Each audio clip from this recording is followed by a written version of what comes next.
अरे चंद पैसों के लिए ये बिकने वाले लोग हैं। इनसे देश से मोह माया नहीं है, किसी को प्यार नहीं है। बिपिन रावत का बयान सुना था, उन्होंने कहा था ढाई मोर्चों पे लड़ना है भारत, चीन और पाकिस्तान, और ढाई का नाम लिया था वो देश के अंदर के लोगों का लिया था। आईएसआई के संपर्क में रहा है, बाकायदा दानिश जो यहाँ पे दूतावास में था उसके साथ वो पाकिस्तान गई, बल्कि उसके साथ काफी पिकनिक वगैरह पे कई देशों का उसने यात्राएं की, और उसकी बीवी से मिला। उसकी बीवी ने भी उसको बोला नाम बदलने की जरूरत क्या है। तो हमारे यहाँ बड़े बड़े नेता भी जाके गद्दारी करते हैं। अब कांग्रेस के वो मनीष शंकर अय्यर तो चले गए। नमस्कार, आप देख रहे हैं वो न्यूज और मैं हूं आपके साथ विनायक कुमार। देखिए, भारत से गद्दारी करने वाले लोगों की संख्या लगातार बढ़ती जा रही है। अब बताया जा रहा है कि हरियाणा के नूह से 2 व्यक्ति को गिरफ्तार किया गया है, जिसका साफ तौर पर सबसे पहले आपने खबर सुनी थी कि यूट्यूबर ज्योति मल्होत्रा किस तरह से पाकिस्तान को खबर भेज रही थी। अब जो है मोहम्मद तारिफ का नाम सामने आया है, नूह का रहने वाला है और व्हाट्सएप के जरिए पाकिस्तान को भारत की सूचनाएं भेज रहा था। इन तमाम मुद्दों पर जुड़ेंगे और गद्दारों को क्या सजा होनी चाहिए ये भारत के लोगों से ही जानेंगे। क्या कहेंगे? अब देखिए, गद्दारों की जो है लगातार पोल खोल रही है। अभी तक लगभग 6 या 7 गद्दारों को गिरफ्तार किया गया है।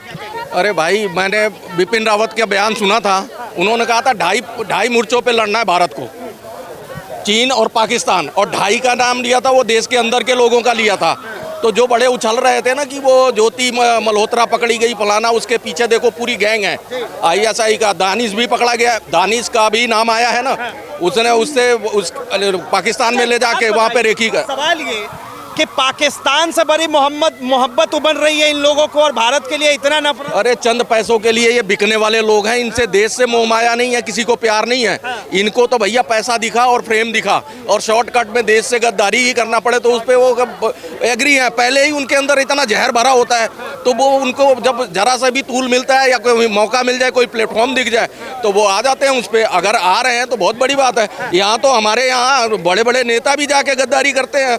अब कांग्रेस के वो मनीष शंकर अय्यर तो चले गए थे इलेक्शन के टाइम मदद मांगने पाकिस्तान के अंदर। सवाल ये है कि ये कितना बड़ा मुद्दा है कि भारत के अंदर रहकर, भारत का नमक खाकर और भारत में जो भी गतिविधियां हो रही है उन तमाम चीजों को जो है आप दुश्मन देशों को दे रहे हैं। इन लोगों का तो मैं कह रहा हूँ पासपोर्ट जब्त होना चाहिए, नागरिकता जानी चाहिए, जेल के अंदर जाने चाहिए। लोगों को एग्जाम्पल सेट करके दिखाना चाहिए गवर्नमेंट को, और कड़ा कानून लाए। ऐसे लोगों की पूरी नागरिकता सिरे से खारिज करे। और दूसरा, इनके जब जब्त होगी तब ये बिलबिलाएंगे। इनको देख के बहुत सारे गद्दार भी अपने आप को सुरक्षित करेंगे। इसलिए इसकी कड़ी से कड़ी सजा है। एक बात बताओ, देश में 140 करोड़ है, हमारी सेना इस देश के लिए बॉर्डर पे खड़ी है, वो अपनी जान को हथेली पे लेके, वो भी किसी के बच्चे हैं किसान के। वो क्या सोचेंगे इन गद्दारों के? अगर यूट्यूब पे वीडियो देख ले, 3 मिलियन मतलब 3 लाख 4 लाख 5 लाख वाले इस तरह के, अगर ये इस तरह का जहर परोस रहे थे तो कितने लोगों को गुमराह कर रहे थे। क्योंकि हमारे देश में तो आधे फ्रंट की बात चलती है, गद्दार है तो उनको गुमराह, उनको खाद पानी तो दे ही रहे ना ये लोग। तो इस तरह की अगर इस तरह की चीज़ें हैं तो सरकार को देखना चाहिए कि इस पर कानून ले आए और कठोर कानून लाए और इनकी नागरिकता जब्त हो। आपके पास आता हूँ, क्या कहेंगे? देखिए, पहले यूट्यूबर ज्योति मल्होत्रा का नाम आया, अब जो है मोहम्मद तारिफ नूह के रहने वाले हैं और इन्होंने व्हाट्सएप के जरिए पाकिस्तान को देश का डाटा। देखिए, ऐसा है कि देश में सिर्फ ये यूट्यूबर गद्दार नहीं है, गद्दार राजनेता भी हैं।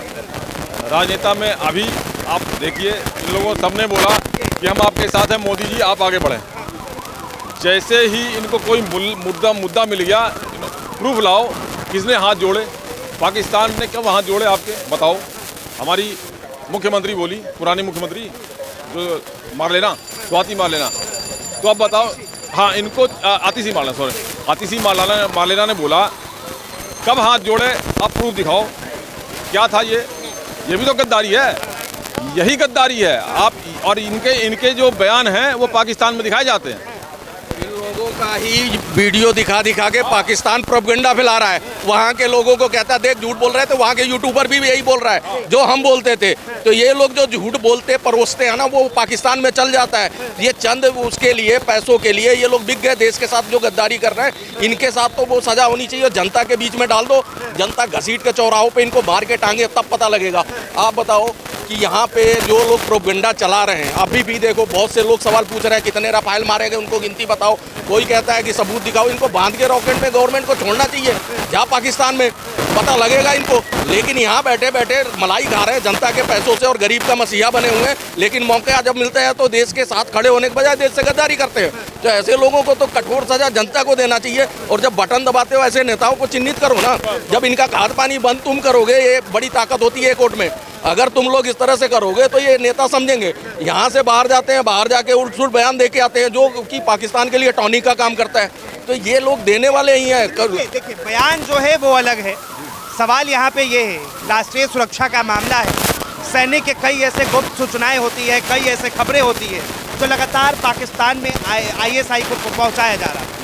इन मुद्दों पर भाई साहब आप बताऊं, गोली नहीं बोली की बात हुई थी ना, भी बोली से भी बहुत कुछ होता है। उन्होंने धर्म पूछ के मारा था ना, यहाँ पे उन लेडीजों को बोला था कि भैया जा तू मोदी को बता दियो। तो ऑपरेशन सिंदूर चला, तो यहीं का एक गद्दार रवीश कुमार कहता है ऑपरेशन सिंदूर किससे पूछ के रखा। तो उसको नहीं पता कि उसके घर में भी तो औरतें सिंदूर, अगर हिंदू है सिंदूर लगाती हो, तो सिंदूर की कीमत के लिए अगर गवर्नमेंट ने ये अब क्या नाम है ऑपरेशन सिंदूर चलाया, तो उसमें ये गद्दार यूट्यूबर है, इनके तो भाई करोड़ों में फॉलोवर हैं। तो ये कितना जहर परोस रहे हैं, करोड़ों लोगों के बीच में जा रहा है। तो ये देखना है, ऐसे डिजिटल मीडिया पे जो लोग बैठे हैं इनको भी बंद। यहाँ पे रोकूंगा मैं, वो आप प्रूफ नहीं करेंगे, वो आप नहीं प्रूफ करेंगे। ऐसा है, मैं प्रूफ नहीं करूंगा, लेकिन मैं एक आम नागरिक हूँ, जहाँ मेरे को उचित लगेगा वहाँ बोलूंगा।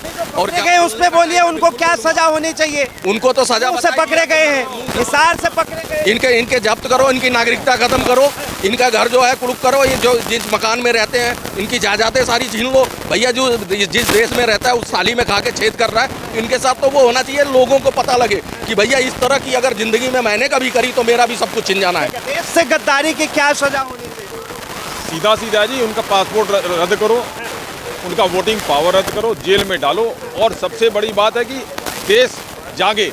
आप फिर अगली बार वोट करने जाएंगे, उनको वोट कर देंगे, कैसे होगा? कुछ लालच में बस फ्री खाना फ्री ढिमकाना फ्री, ऐसा नहीं है। आपको देश के प्रति प्रेम है तो वही नेता चुनिए जिसमें दम हो, और देश जीतना चाहिए। दल कोई जीते कोई हारे, पर देश जीतना चाहिए। देश नहीं जीतेगा तो आप कुछ भी कर लीजिए, ये गद्दार पैदा होते रहेंगे। आप दूतावास में गद्दार पैदा है, अभी भगाया है ना 3-4 को। तो आप ये देखिए कि दूतावास में गद्दार हैं और उनकी सूचना जा रही है, पाकिस्तान को जा रही है। आप बताओ कि हम यहाँ की जनता कहाँ जागरूक है? 30 लाख के आसपास तो इस देश में ही गद्दार हैं, स्लीपर सेल की काम कर रहे हैं बैठ के। एक बात बताइए, ज्योति मल्होत्रा, जब ज्योति मल्होत्रा का नाम आया है, वो इस घटना से पहले, पहलगाम घटना से पहले पहलगाम भी गई थी। उससे पहले अब बताया जा रहा है कि चीन का भी कनेक्शन है और उनका जो है हिंदू आस्था में बहुत ज़्यादा श्रद्धा था। तो क्या कहें? उनके वीडियो उठा के देख लो, आपका भी भ्रम दूर हो जाएगा। आपका जो है ना, आपका चश्मा अगर लगा हुआ है तो आपका भी हट जाएगा। कई वीडियो सोशल मीडिया, उसके कई वीडियो वायरल है। उस वीडियो में पाकिस्तान का गुणगान कर रही है, वो चाइना का गुणगान कर रही है। यानी जो भारत में देश हित में कोई वीडियो अगर हो तो कोई दिखा दे मेरे को। तो जो इस तरह के प्रोपेगेंडे पहले से ही बना रहा था और वो ISI के संपर्क में रहा है। बाकायदा दानिश जो यहाँ पे दूतावास में था, उसके साथ वो पाकिस्तान गई, बल्कि उसके साथ काफ़ी पिकनिक वगैरह पे कई देशों का उसने यात्राएं की और उसकी बीवी से मिला। उसकी बीवी ने भी उसको बोला नाम बदलने की जरूरत क्या है, नाम वही रहेगा, जबकि शादी भी कर चुकी होगी। और उसके बाद धर्म परिवर्तन अगर किया तो नाम मत बदलना, क्योंकि प्रोपेगेंडा चलाना है ना।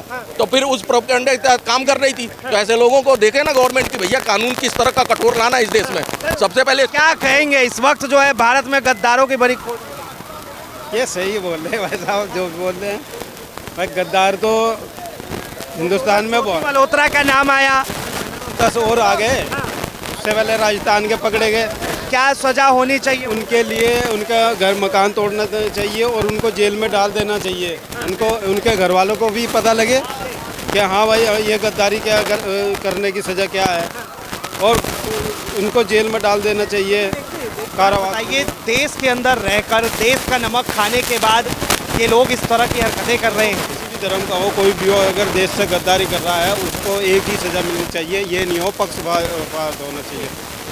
जैसे मध्य प्रदेश का मंत्री है, वो कुरैशी के ऊपर उन्हें टिप्पणी बयान करी है, क्या उसके ऊपर होनी नहीं चाहिए कार्रवाई? नहीं कर रहे कार्रवाई कुछ भी। व्हाट्सएप के जरिए वो जो है पाकिस्तान को सीधा डाटा, अगर जो भी कर रहा है और वो साबित हो रहा है तो उसको एक ही सज़ा देनी चाहिए, या तो मौत देनी चाहिए उनकी उम्र कैद सजा मिलनी चाहिए। उनकी सजा नहीं तो बस उनके लिए यही एक ऐसा उनको बख्शा नहीं चाहिए बिल्कुल भी। एक दूसरे जो राजनीति कर रहे हैं ना, वो उसको बचा रहे, वो उसको बचा रहे, ये जो है ये देश को खोखला कर रहे हैं। इसको मतलब ये खोखला कर रहे हैं। खोखला कर रहे हैं, ये राजनीति ही इनको पनाह दे रहे हैं और इनको इनका पक्ष में काम कर रहे हैं, इन्हें छुड़ाने का काम कर रहे मिशन उधर दे रहे हैं आईएसआई को, आतंकवादी को। देखो वो तो गद्दारी कर रहे हैं ना, जो हिंदुस्तान के साथ जो गद्दारी कर रहा है उसको एक ही सजा देनी चाहिए, उसको सजाए मौत चाहिए। बस बहुत धन्यवाद तमाम जानकारी के लिए। तो देखिए ये आम जनता की राय है, आम जनता की बातें। बहरहाल ज्योति मल्होत्रा की मुसीबत जो है लगातार बढ़ रही है और साफ तौर पर हरियाणा के नूंह से भी 2 लोग पकड़े गए हैं जिसको लगातार तारीफ के बेटे के नाम से जाना जा रहा है।